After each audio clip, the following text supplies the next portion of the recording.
All right. I think we're going. All right. You guys let me know if I need to turn the lights up or anything like that, but I think we're good to go. I think we got sound anyway. I think everything's coming through. You guys let me know if any problems with sound. Make sure the microphone's picking me up. And get the disclaimers out of the way. This is a weekly live broadcast, Thursday evening, 7 o'clock Central. This is generally where we're at. Sometimes things get in the way and we can't make it, but generally 7 o'clock Central on a Thursday evening. We're doing a live broadcast for about an hour. It's really just set up to answer questions. Anything you guys want to talk about, I do my best to respond to all the chat that comes through in the live chat itself during the broadcast itself. And I don't really have a topic planned out or anything like that. We can talk about whatever you want. Just keep it family friendly, be polite. There's no reason to be hateful with anybody, call anybody names, start cussing at us, any of those things, we'll have to kick you out. But other than that, it's pretty much free for all. So let's get into it. We got Andrew. Andrew's here with a lot of comments. You were the first one here, and you started off talking quite a bit. Let's see if we can get through all this real quick. We got Andrew here. Good to see you, Andrew, by the way. Says, yeah, I think I'm the first one here. You were, I think. Says this was a big week for us on Monday. 110 eggs from My Shire Farm started hatching on 16 days. They hatched for 24 hours fast, ended up with 72 mixed jumbo chicks. So congratulations on a good hatch. That's fantastic.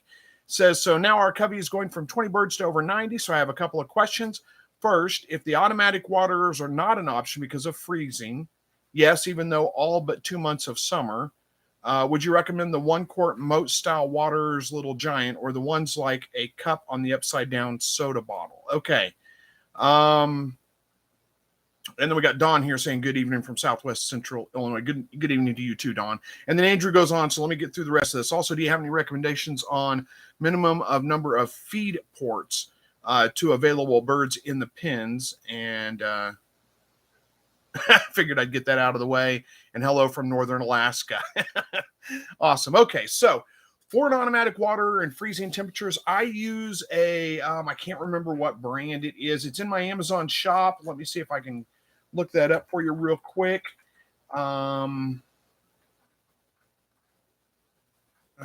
see. I'm having a hard time typing here. Give me just 1 second there. There, I'm getting there. Farm Innovations, that's what it is. Farm Innovations. Let me grab a link for you and put it in the chat. The Farm Innovations, I don't know what it heated. I don't remember what it's called. Heated 2-gallon poultry drinker. That thing actually does a good job. You keep it out of the wind. Put it in an area of the hutch that doesn't get wind exposure. And I'd never had a problem with it freezing up. We got down to, I don't know, -5, -6 degrees. You probably get colder than that, but it never even got close to freezing. It's got a thermostat in it, so it kicks on when it gets down below like 40 degrees and heats up and keeps the water from freezing. It's got little nipple drinkers all the way around it. That has worked fantastic.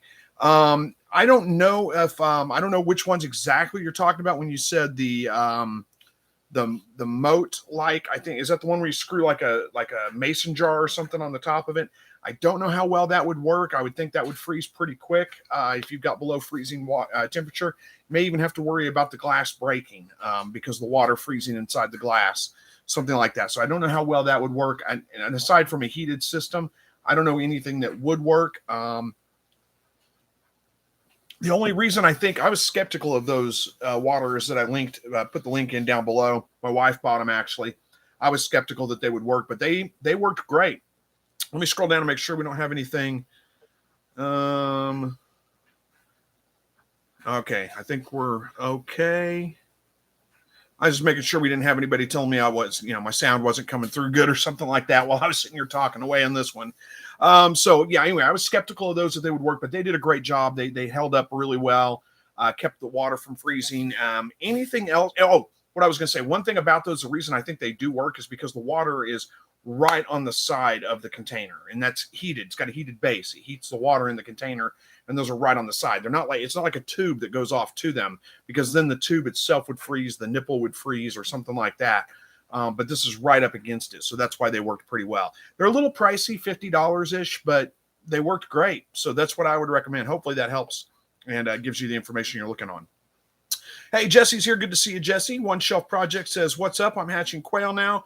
Have 22 in the incubator and 9 have hatched so far. Well, awesome. Good luck on the rest of your hatch. Glad that it's doing well. Don, good to see you. And let's see. Andrew says, well, you guys are talking to each other. I'll let you do that. We got Joy from Western Oregon here. Good to see you, Joy. We'll see. Don's telling Andrew that I use the upside down 1 liter water bottles on the cups, but not in freezing temperatures. Chris uses a heated. Yeah, I got that one.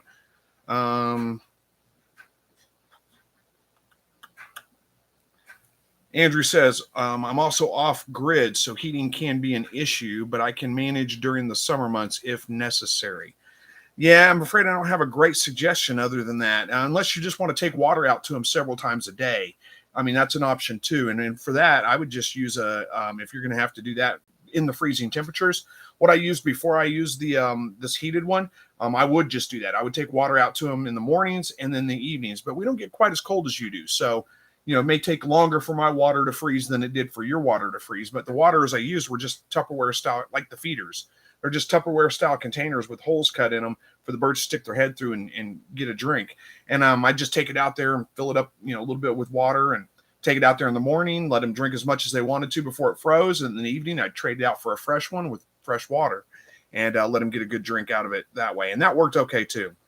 And Dawn's got a good suggestion. She says, a lot of people use rubber water bowls and stomp the ice out of them and refill them several times a day. Others can use cheap metal pet water bowls, do the same. Yeah, that's an option too. I liked using the Tupperware, something with a lid on it that had holes, because what I found when I tried using bowls was the quail will get in it. Sometimes they'll get in it before it's frozen and get wet, and then that's a mess. But more of an issue is really when it gets frozen, they'll get in it, and then they poop on it, and it gets nasty and messy. And so the lid keeps all that from happening, and they can just stick their heads in and get a drink. And it's cheap. 50 cents, $1, whatever it is for those little cheap plastic containers. You just cut a couple holes in them. So that worked pretty well.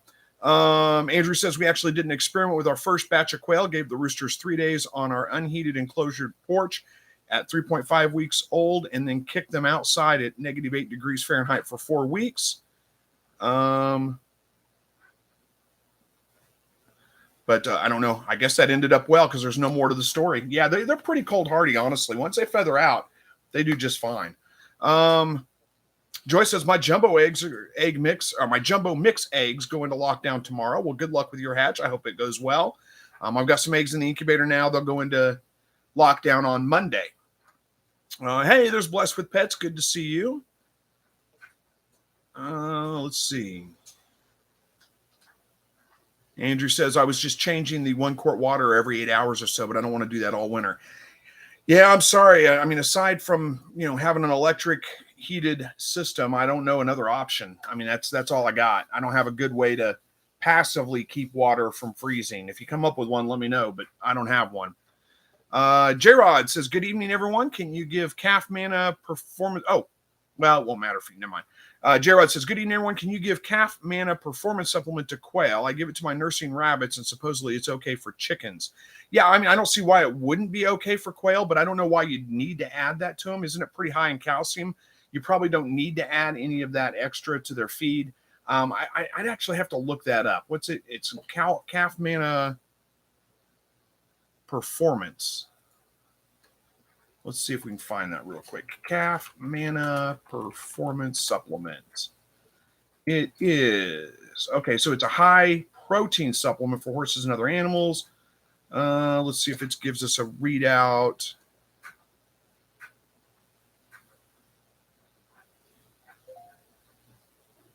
It's specifically listed, it looks like, for mammals. I don't see any reason why you wouldn't be able to give it to your quail. I'd have to look at like what here we go. Crude protein, 25%, fiber, calcium. It's 0.7% calcium, so it's not 0.7 to 1.2% calcium. So yeah, it's within that good range. So that's not bad. 1% salt, sodium. Okay. Yeah, I think it's fine. I don't see there's any reason you can't give it to your quail. You don't necessarily need to, but if you want to give some, go ahead. There's no reason you can't. And there's Andy Rabbit. Good to see you, Andy. Andrew says, thank you. You are absolutely welcome. Aaron says, what feed do you use for your quail? I'm in southeast Kansas and likely can buy from the same supplier. I get my quail food. Usually I buy it from MFA Agri-Services in Neosho, Missouri. I think they have one in Lamar, Missouri as well, whichever one's closer to you. Probably Neosho. I don't, depending on what part of southeast Kansas you're in. Don't know exactly. But that's the cheapest I've found. They mill their own food. I get the 30% game bird starter. I think it's up to $16 a bag right now. It's gone up a little bit. I was getting it for $13. Sometimes when I'm in a crunch or like it's on a Sunday and I got to go, they're not open on Sundays and they're only open till like noon on Saturdays. So sometimes on the weekends, if I just need a bag, I'll run to Atwood's and pick up a bag of their game bird starter, which is, I mean, it's a little bit more expensive, but if I'm only buying one bag at a time, it's not a big deal. I try to plan it out to where I get like 4 or 5 bags at a time so I can just buy in bulk and, pile up the savings. But Chelsea says, hello from Central Missouri. Good to see you. Thanks for joining us tonight. Blessed with Pets. Let's see. I've got four harnesses that I need to sell, 3 parakeet ones and a cockatiel one. Bird harnesses, huh? I didn't even know they made bird harnesses. I don't have a use for them, but somebody else here might. So if anybody's looking for bird harnesses, hit up Blessed with Pets. Hey, there's Tony. Says, hey, from Toronto. Good to see you, Tony. Thanks for joining us. And Jasmine Jade, good to see you. Where else? Blessed with Pets says, I cannot choose between a Quaker parrot and a cockatiel. Anyone have experience with them? I am an experienced bird owner. I'm having a hard time talking, apparently. I don't have experience with them, so I can't tell you which way to go. I do have a scar right here from you can't see it probably. It's not even going to focus on the camera, is it? It's not, it doesn't matter. It's a very light scar. Happened about 25 years ago from a cockatiel. Grabbed a hold of it and it bit down on me pretty hard. Justin says, I planted my tomatoes the other day. Thanks for everything. Well, awesome.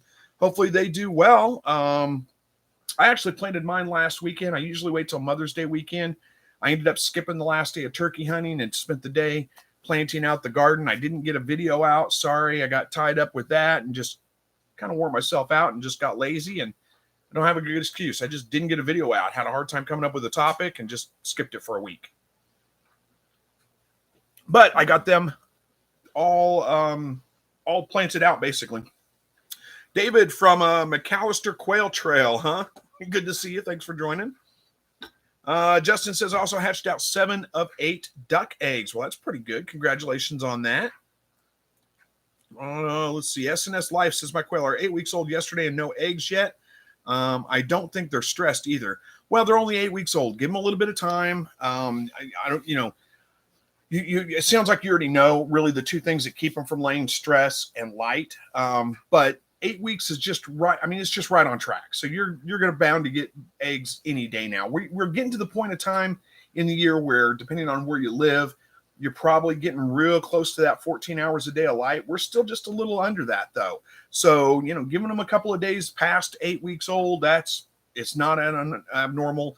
Doesn't mean anything's wrong at all. Just give them some time. They'll start laying pretty quick. Green Acre Quail Farm says, what's a good incubator for quail? I don't know that I could actually answer that well because I'm still using my little giant incubator that I bought like 15 years ago. Incubators have changed significantly. There's a ton more options out there now than there were when I bought my little giant, but I'm still using it because it still works and they have great customer service. It's just a simple little giant styrofoam forced air incubator. If anything ever goes wrong, I call the company. They send me the free parts to fix it. It's happened twice, that they've done that. And this is a 15-year-old incubator. So great customer service. I do like them for that reason. It is a styrofoam incubator. I know that they typically have problems, but I get pretty good hatch rates out of it generally. So I keep using it. I don't know. There's probably some better options out there. I know there are some that will let you control humidity automatically and do all kinds of things. So maybe somebody has a great suggestion on a different brand, but Little Giant is what I've been using forever. Jacob says, wanting to start with quail in the summer. What's some lessons you learned the hard way in the beginning? Also have a breeder line up to 2 rabbits, but I've raised them before. Lined up for 2 rabbits, but I've raised them before. Okay, so you know a little bit about raising rabbits, you want to know some things I learned the hard way about raising quail. I don't like stacked cages because I don't like emptying dropping pans on a daily basis. That's one of the things I really learned. I like much better having them outside in an outside hutch. It's so much simpler, so much easier. They do just fine, no problems. So that is one of the hard lessons I learned is don't invest in stacked cages. I actually built my own stacked cages, but don't invest in them. Go with an outside hutch. That's just my opinion, though. It's all personal opinion. I don't know that there's been any other hard lessons other than sometimes you're going to get some birds that are just mean and aggressive, and you have to be prepared to deal with that. What I do is I eat them, but that's my choice. What I do when I get an aggressive bird, they go to freezer camp. But you're going to have to be prepared to do that. You're also going to have to be prepared to know what to do with your extra roosters. Again, I just eat them because I'm raising them for meat anyway, so that's not a big deal. But just be prepared for that. You're going to get a lot more roosters than you need whenever you start hatching them out. That's it, really. They're not that difficult. They're pretty simple, pretty straightforward. I don't know that there's any real hard lessons. One other thing I will say about them that I hear a lot of people talk about, I didn't necessarily have that problem, but I've raised animals most of my life. So maybe I'm a little bit less sensitive to it than other people, but they create a lot of mess.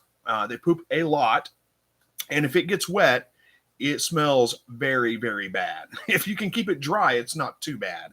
And they're very dusty too. So if you keep them you try to keep them in an enclosure, like in a stacked cage system or something like that, you're going to have a lot of dust and you may be dealing with a lot of smell. That's why you have to empty the dropping cages all the time. Those are, I guess, the only things that I would say that, maybe a surprise or for me anyway. Maybe somebody else has got some better suggestions or other suggestions too. But I'm guessing if you've raised any kind of animals before, you're probably prepared to deal with the waste and, that kind of stuff. And it probably won't be a big surprise to you.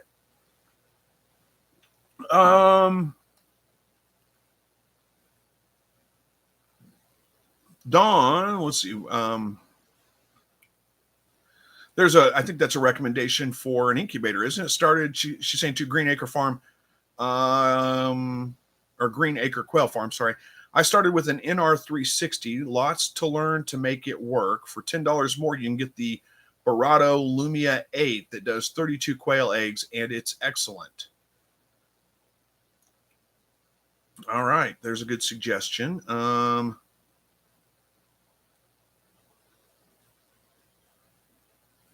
Andy Rabbit says to David Lister, I missed this, maybe. Oh, I did miss a comment from David. David Lister says, we got our first buck and doe rabbit this last weekend, New Zealand Chinchilla Silver Fox mix. Jessica and Roger Rabbit, awesome. Says 1 year and 4 months, suggestions for feed. And Andy Rabbit is giving you a suggestion, saying nothing from a pet store or Walmart. I don't care for Tractor Supply either. I like feed mills and feed stores. Excuse me. I like Tractor Supply just fine, but not for feed. I agree. Their feed prices aren't good. They don't have a great selection, in my opinion. I do prefer a local feed mill or a local feed store. Don't stress about it. Get a decent protein, 16% or more, 16 to 20%. Well, probably 16 to 19%. That protein range right there. And you're going to be fine. There's not really any kind of commercial, any kind of milled food you're going to get at a local feed store or a, feed mill or something like that's made for rabbits is going to do just fine. So I don't have a specific brand name. I get it from a local feed store, and it's a Missouri mill. I can't remember the name of the mill though that makes it. It's not the feed store. They ship it in, or they have it delivered from the mill. Is it HM? I can't remember now. I'd have to look at the bag. Honestly, I don't remember. I'm sorry, but it wouldn't matter anyway, unless you're in Southwest Missouri or Central Missouri. Maybe you probably couldn't get it. Hey, is Ed got bait here? I didn't see you jump in here. Oh yeah, I missed your comment. Sorry about that. Good to see you, Ed. Thanks for joining us.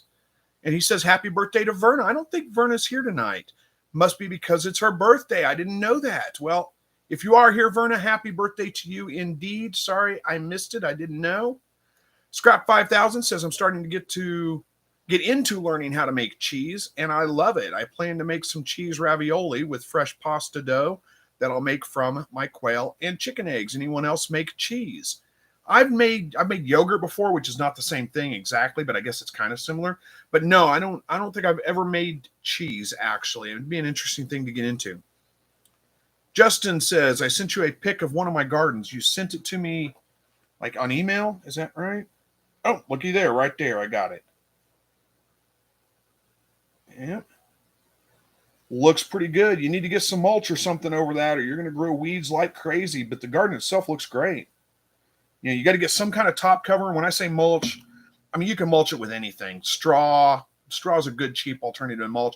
Now, here's the thing with straw, though, is you're almost always going to get some seed in there and it's going to sprout. It's pretty easy to pull for the most part, but you are going to run into that. You can mulch it with, like I use a landscape fabric, a good heavy-duty landscape fabric, not a cheap one that you buy at a local box store. Wood chips are a great mulch. Don't mix them into the soil. Just put them on the top. Oh, about yay thick. And any of those things will keep your watering needs down and keep your weeds down. But the garden itself looks pretty good. Everybody want to see? We'll look at, I hope you don't mind me showing everybody. Is that going to, there we go. That's the garden right there. Looks pretty good to me. So nicely done. All right. Where were we?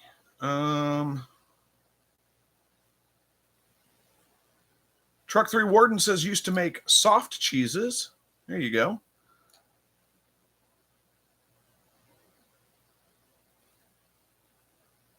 And then we got Blessed with Pets. I caught part of one of your comments. You're talking to somebody else. I'll let you do that.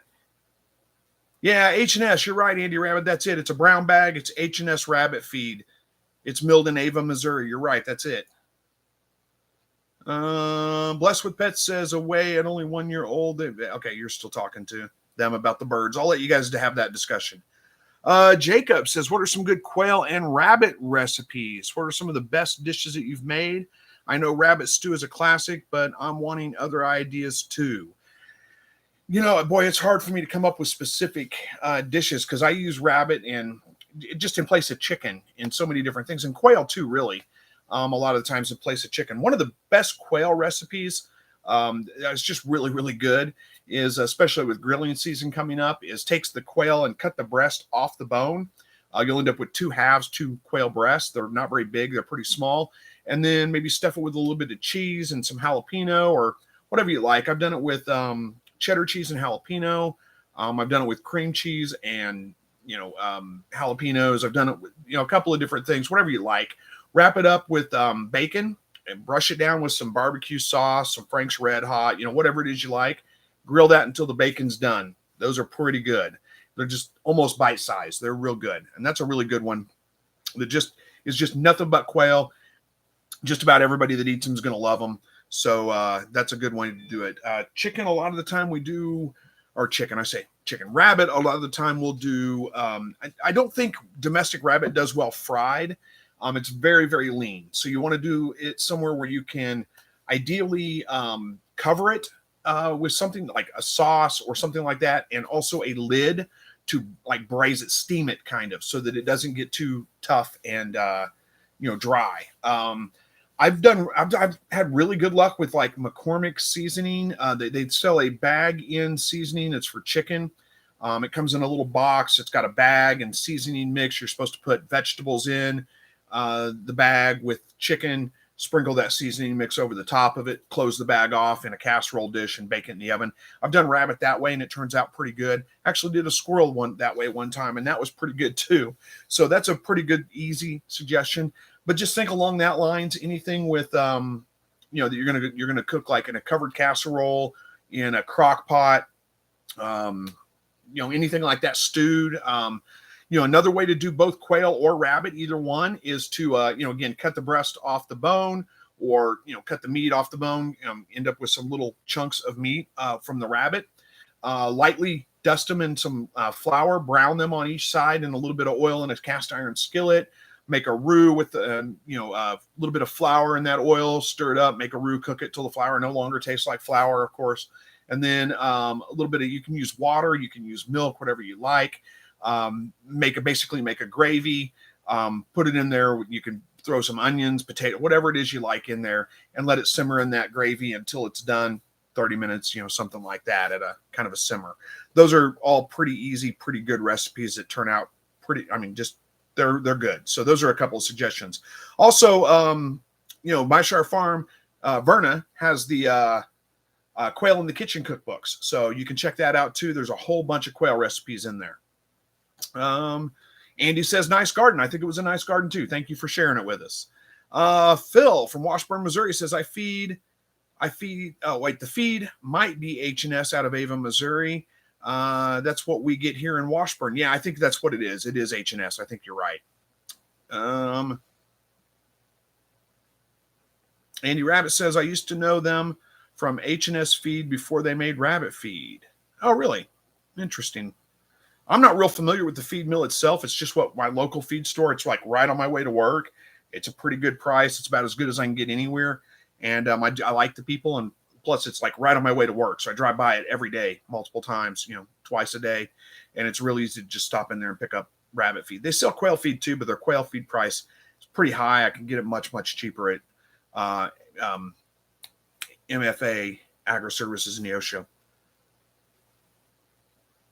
Blesswood Pet says we bought 12 quail and lost all but 5, and the guy gave me 14 to replace them, and we lost a lot, are down to 8 total. I have no idea what's going on. Boy, I'm sorry to hear that. Are these baby quail, adult quail?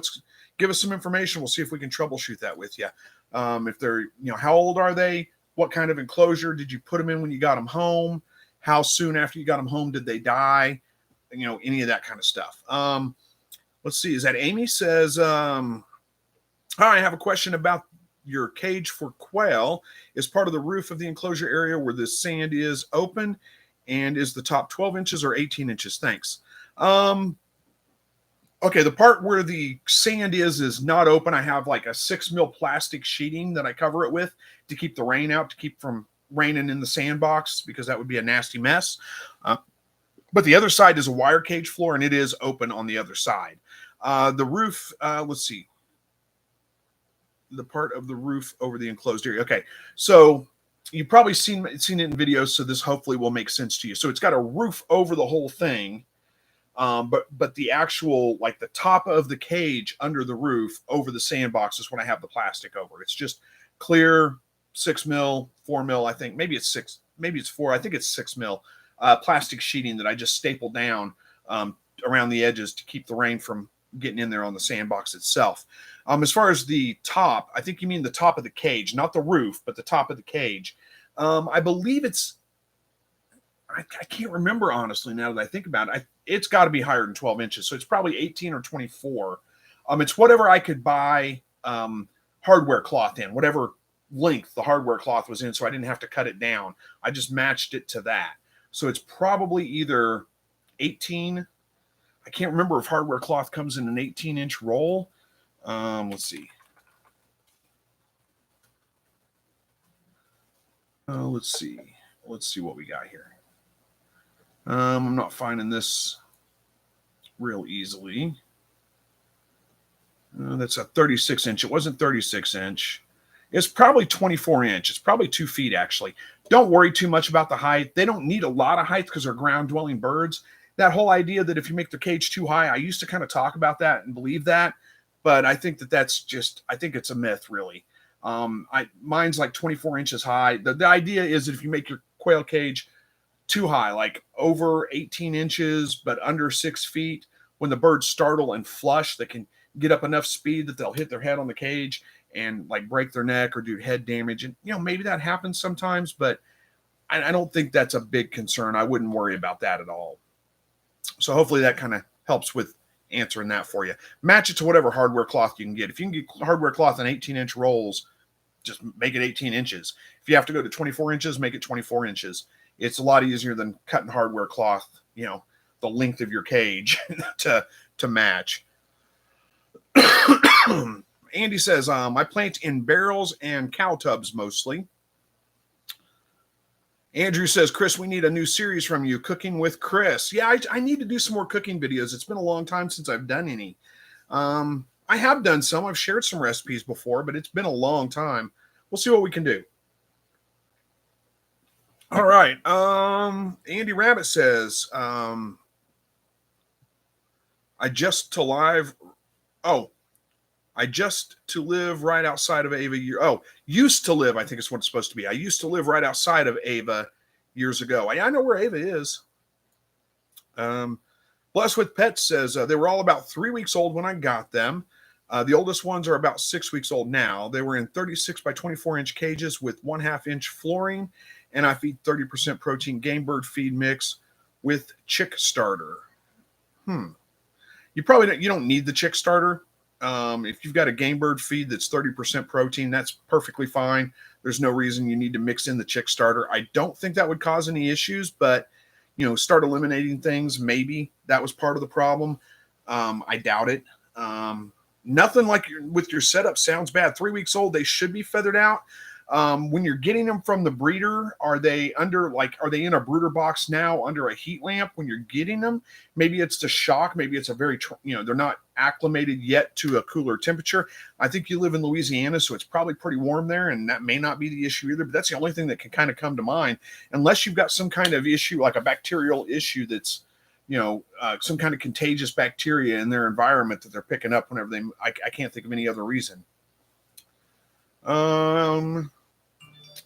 Let's see. Tara says, question, what kind of sand do you recommend for your quail, please?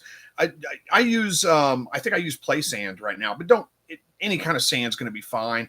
Try to get some stuff that's not too overly coarse. You don't want great big chunky rocks in it. But I use play sand. I think I've used construction sand before. Any of that stuff is fine.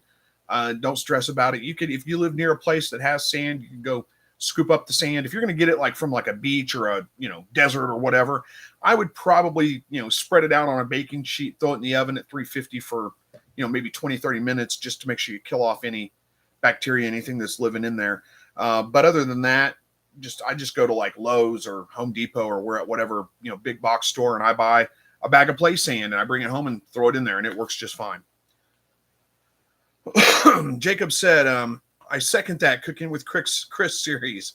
Yeah, I'll see what I can do. I'll try to get that going. It's kind of difficult to do cooking videos in the kitchen. It's just my kitchen's not set up for filming. So I got to kind of move things around to try to get the camera to where it can show me in it. But we could do it. We'll see what we can do. Hey, there's Dylan. I'm doing well. Hopefully you are too. And Jacob says, was the chick starter you were using medicated? That may have been an issue if you mixed it with and it was medicated chick starter. Talking to Blessed with Pets, I think. I don't think that's going to bother them at all. Medicated feed has just got a thiamine blocker in it.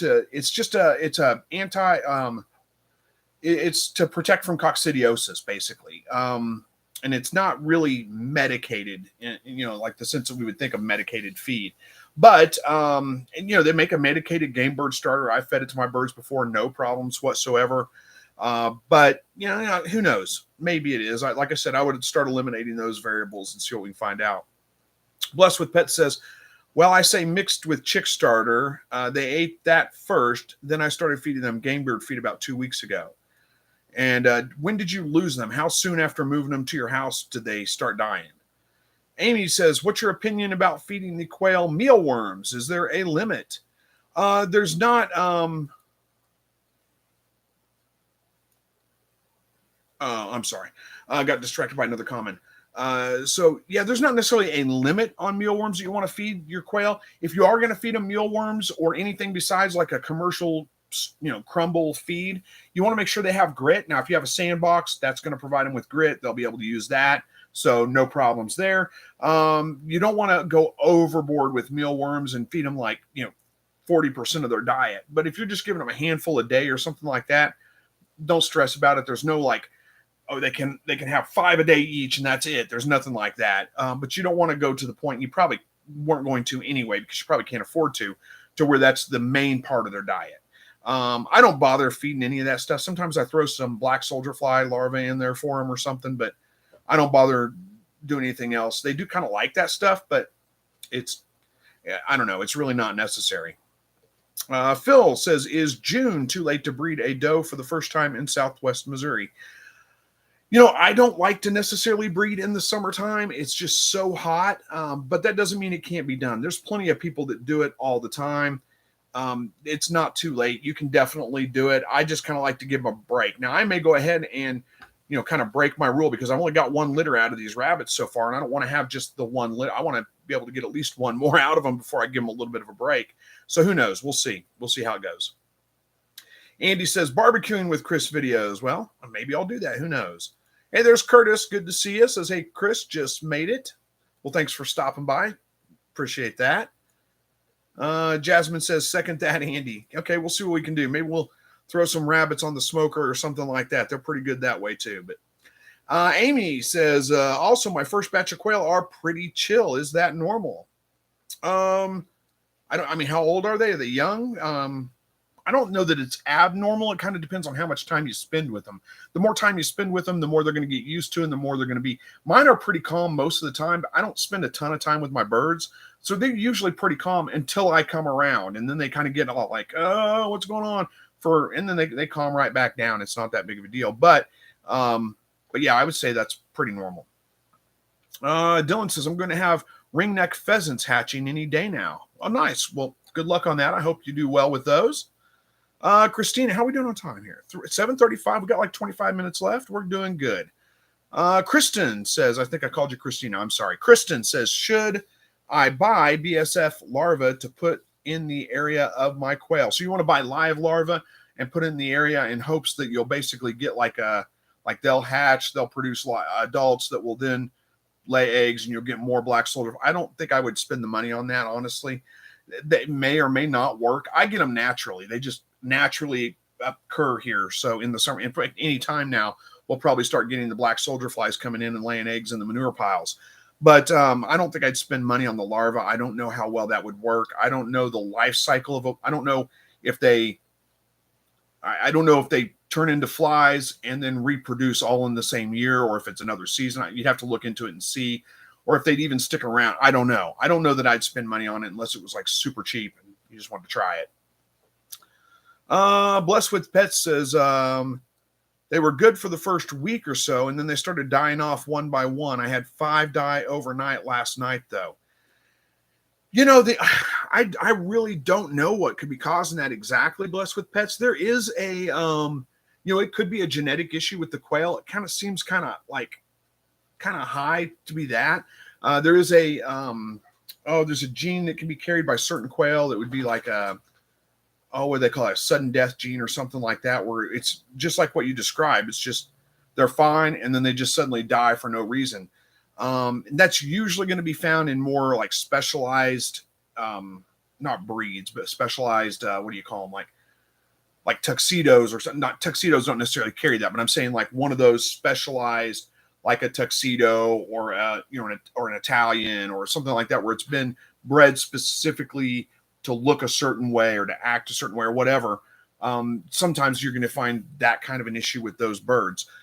So it could be a genetic issue in the birds. You might talk to the guy who's breeding them, who you're getting them from, and see if he's had any issues with them.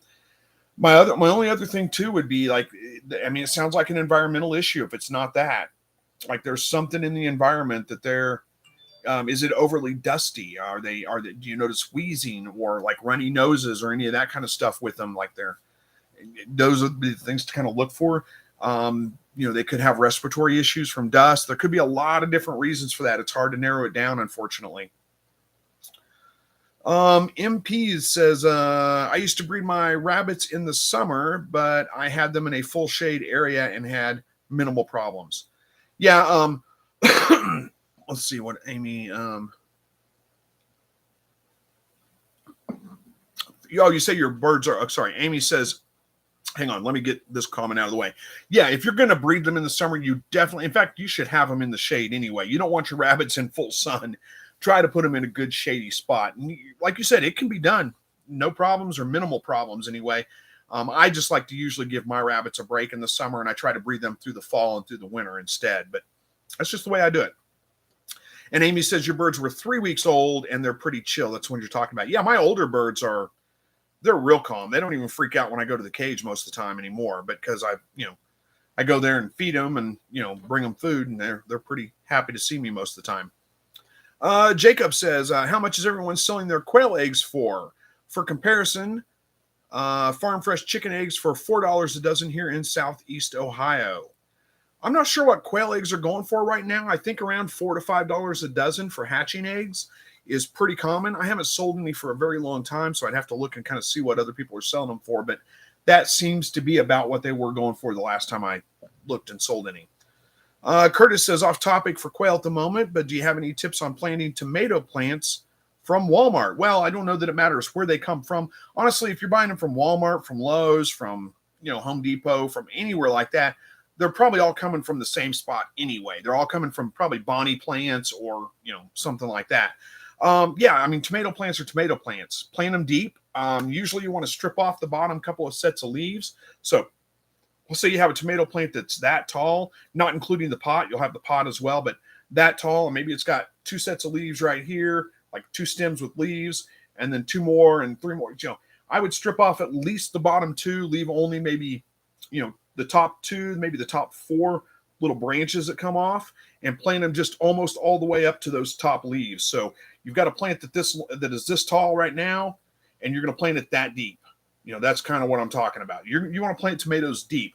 They're one of the few things, the only thing I can think of right off the top of my head, that will actually grow roots out the stem itself. So if your tomatoes get a little leggy, it's not that big a deal. You just plant them deeper and you get more roots.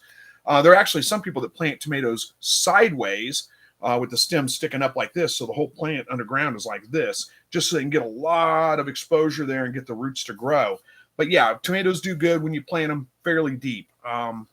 That's my biggest suggestion. And then as soon as you plant them in, get them planted, water them in real good, unless we're going to get like 4 days of rain like we have in the forecast right now. But most of the time I go ahead and run the water on them anyway and water them in. And that's as far as just getting them planted. That's it. It's not that big a deal. There's not much else to it. Don't, when you plant them, dig a great big hole, not a great big hole, but just, wide enough for the plant to fit into basically, and as deep as you want it. And then don't stomp the dirt down. Don't really compact it. Press it moderately firmly around them, but not really compacted. Do your best to keep the bottom leaves of the tomato off the ground. That's it. That's really about it. Hopefully that kind of helps. Andy Rabbit says BSF larva looks like fly larva when they are really young. It's hard to tell the difference between them. Anyone that sees them thinks they are fly larva. That's true. They do kind of, now they grow pretty fast, so they get pretty big, and they're significantly bigger than a fly larva. But you're right. It is hard to tell when they're really young. Blessed with Pets says they do live in the middle of a 9'3" section of rabbit cage with a rabbit on each side of them, but there are ceramic ties attached to the dividers. They seem healthy until they just die. I wish I could tell you, but I don't know. There's too many different things that could be, and I've given you a couple of ideas, and that's the best I got right off the top of my head. I don't know exactly what else is causing the issue. Kristen says, what about bug treatments in the area of the house where quail and rabbits are kept? We have a very small yard, and I'm worried that bug treatment may hurt the animals. I know our dog is fine with it. So you're talking about like somebody's coming and spraying the house. You're saying in the area of the house where the quail and rabbits are kept. Are you keeping the quail and rabbit? I'm assuming you're keeping them outside. You're worried about bug spray in the house drifting outside to them. I don't know that that's a major concern.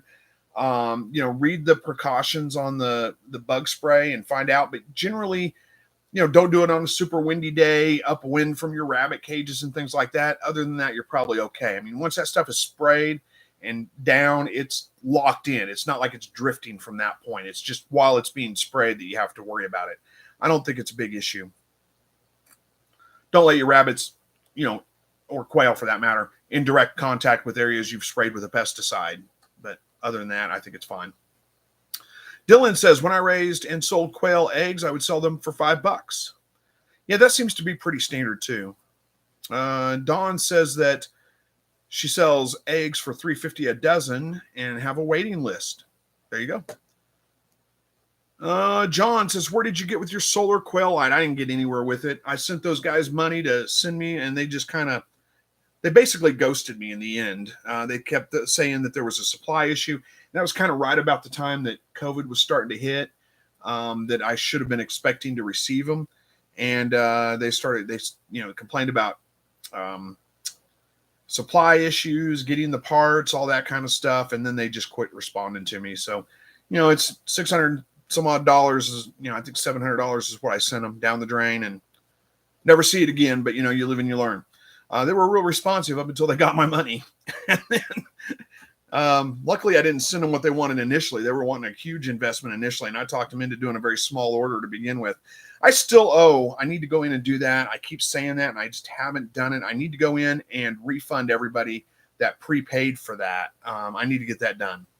Let me actually pull that up right now so I can. There you go. Hopefully I can remember it. I'll go do that. Hey, there's Verna. You missed it. We all said happy birthday to you, and you weren't even here. I didn't know it was your birthday, but happy birthday. I hope it's a good one. All right, Dylan says, when I raised quail eggs, I sold them for $5 a dozen. Okay. And Taylor says $4 a dozen in Central Florida. Susan said, hi from Colorado. New to quail, have 20 who are now 4.5 weeks so far. So good. They have been a world of useful information. Oh, you have been a world of useful information. Thank you. Well, thank you very much for the kind comments. I appreciate that. I'm glad to hear that you found the videos helpful. 20 or so now that are 4.5 weeks old, and so far so good. I'm sure they're going to continue to do well. Congratulations on your new birds there. John says Vay's place is everywhere. Yeah, that's true. Andy Rabbit says, I've been using Quick Bait, the pellet and the spray that you add to the water, or you add the water to, and the spray, they die in minutes, but when it rains, got to do it again. I guess you're talking about for like controlling flies or something. Is that what it is? I'm not familiar with it.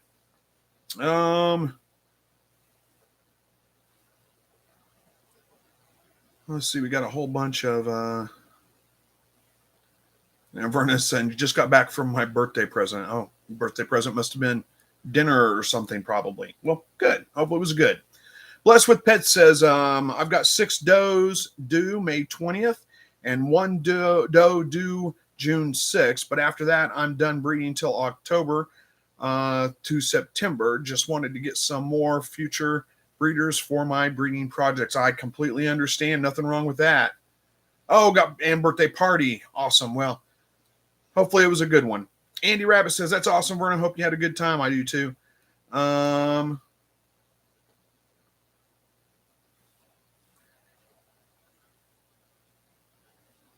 What was the...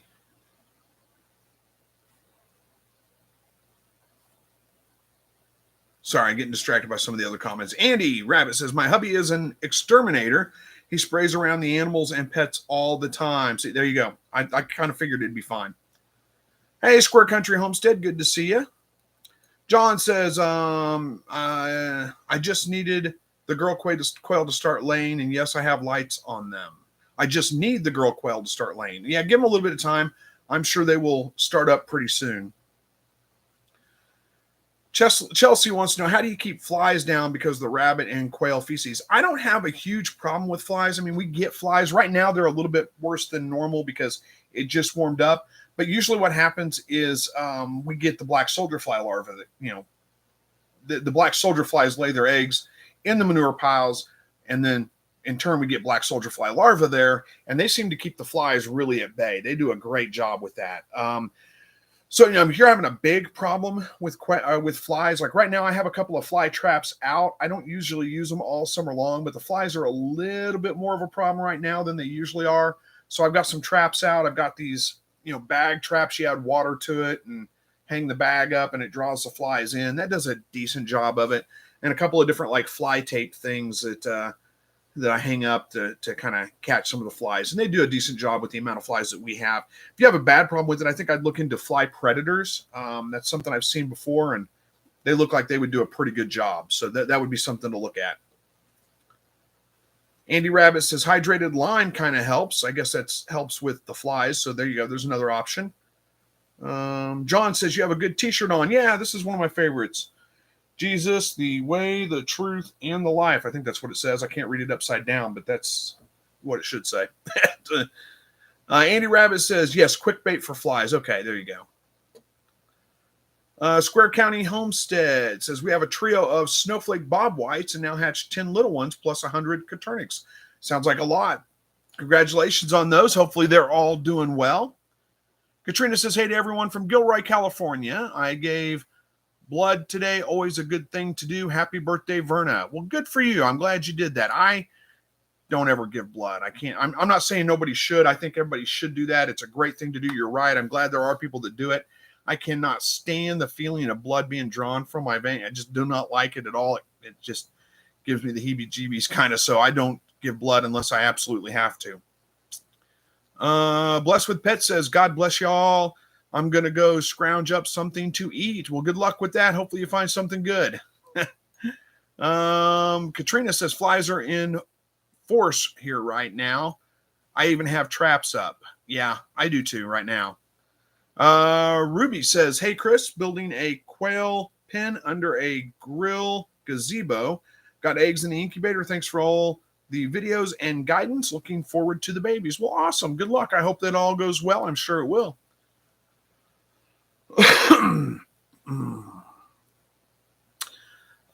Michael says diatomaceous earth for flies. I don't know if diatomaceous earth would be a good option to use for flies for a couple of reasons. One is, I mean, they'd have to land on it for it to be, and I guess you could sprinkle it over the manure piles and things like that. But once it gets wet, it's pretty much useless anyway.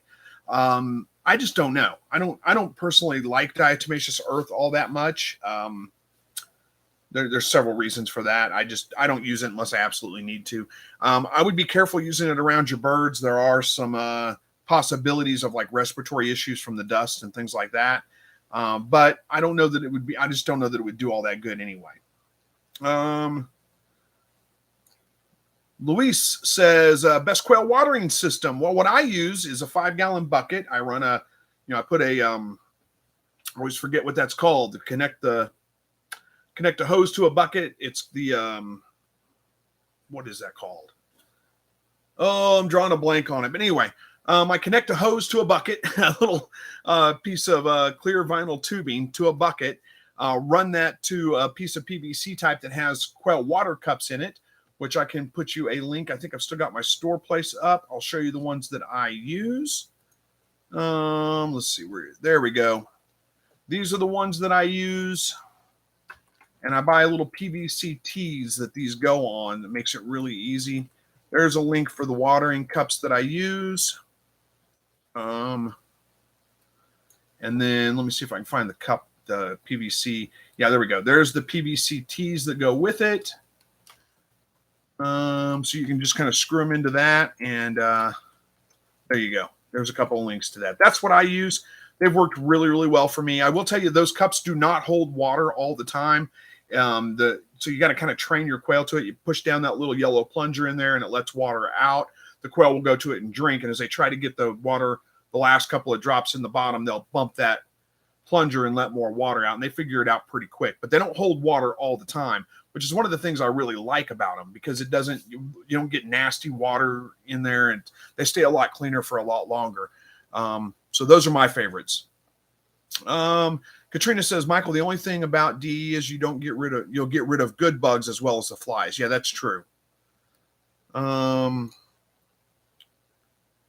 John F says, something about grafting some plants that you've got started. I missed what they were, so I'm not sure. Let's see what we got here. Andy Rabbit says, we had rain one day and the next day flies were out by the thousands, or maybe that's 10,000s. Yeah, that's 100,000s. I can't see. Yeah, I know what sometimes the rain does bring them in. You're right. We've got some flies right now. But they'll start kind of, as the summer goes on, it'll mellow out.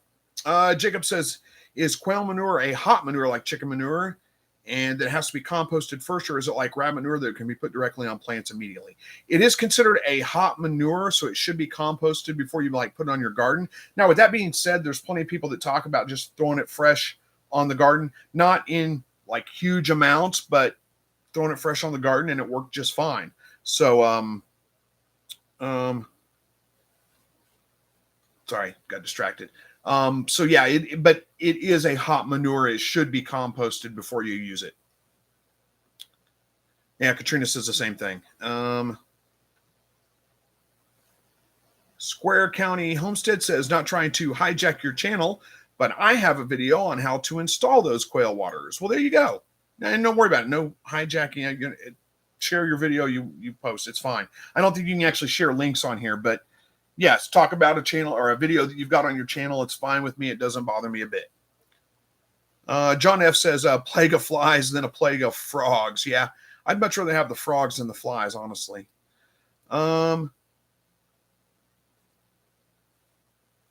Andy Rabbit says, you know where I live, Chris. I don't want people to get mad over the fly. Yeah, well, you're right. I get exactly. Yeah, you do have a lot more closer neighbors than I do.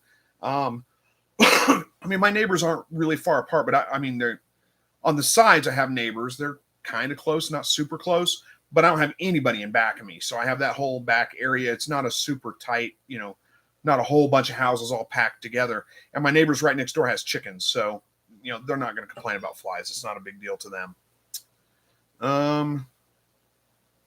Katrina says, how are the baby bunnies doing? They're doing great. They're pretty small right now. They're not growing super fast. But I kind of knew that going into it, that these were not super fast growing rabbits, and it's okay. They're, oh my goodness, how old are they now? 3.5, 4 weeks old, roughly, almost. Not super big, but they're doing great. They're, no issues. Hops and Lops says, we use mosquito dunks this year in our pond, seemed to help pretty significantly. You know what helped with our mosquito population was the drought. I mean, seriously, we didn't have a mosquito problem hardly at all last year, but we were under a drought. It was so dry all summer long, and that made a big difference. We'll see how it is this year. So far, it hadn't been bad. Curtis says, how is your meat birds doing? Both of them? All two of them? Yeah, they're doing fine. They're getting big. They're getting real close to being processing size. I did order some more birds. They'll be here the week of the 22nd. So I'll plan on doing a whole series. Somebody asked for like a meat bird start to finish kind of video. I'll try to get that done whenever they get in.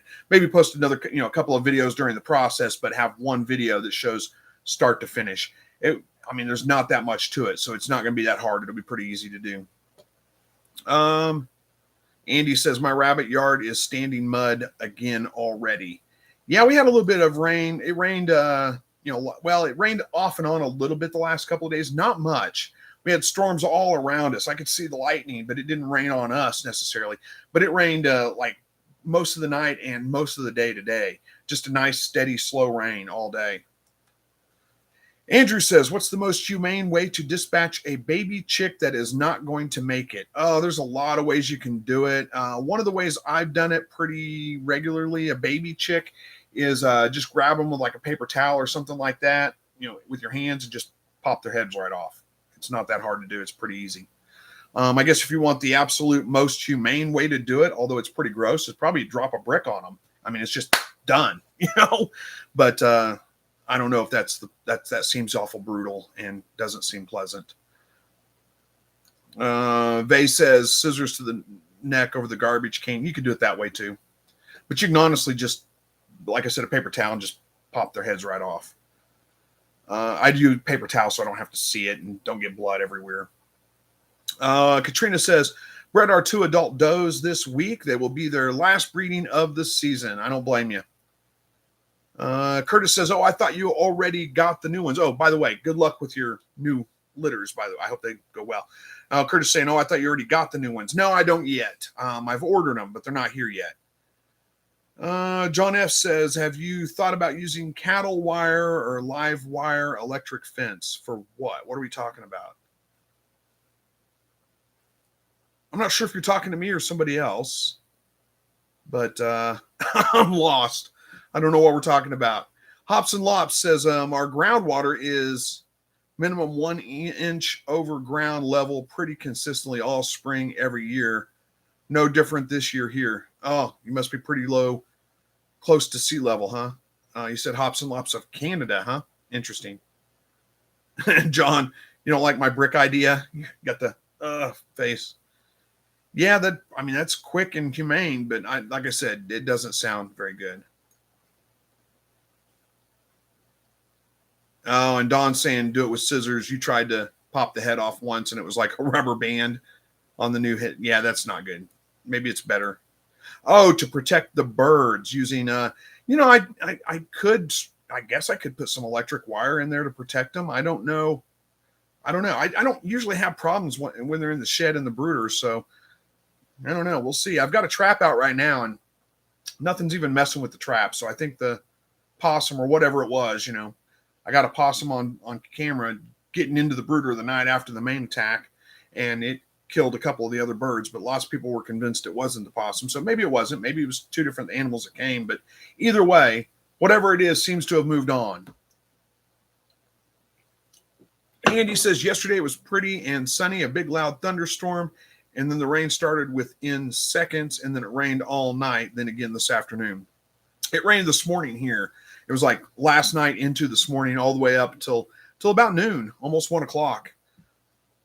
Hops and Lops says, we're in southern Ontario, just a lot of marsh and lakes around locally. Yep, I get it. How are we doing on time? Right about time. I got to close this one out, so let's get these last couple of comments responded to, and then we'll wrap this one up for the night. Base Place says, Chris, it usually rains on my birthday. That is one of the rare years that it isn't raining on my birthday. Hey, I understand. You got a birthday in the spring. That's the way it goes, right? Happy birthday again, by the way. Hopefully it goes well. All right, guys, we're going to wrap this one up here tonight. Thank you all for joining me. Hopefully, I got some things going on at work. My schedule may change a little bit, so I may have to change when I do live broadcasts, but we'll deal with that whenever we cross that boat. So until then, I'm planning on being here next Thursday evening, 7 o'clock Central. If things change, we'll let you know, of course. And I guess that's it for tonight. Thanks for joining me. Always good to hang out with you guys, and we'll see you guys next week. So as always, God bless.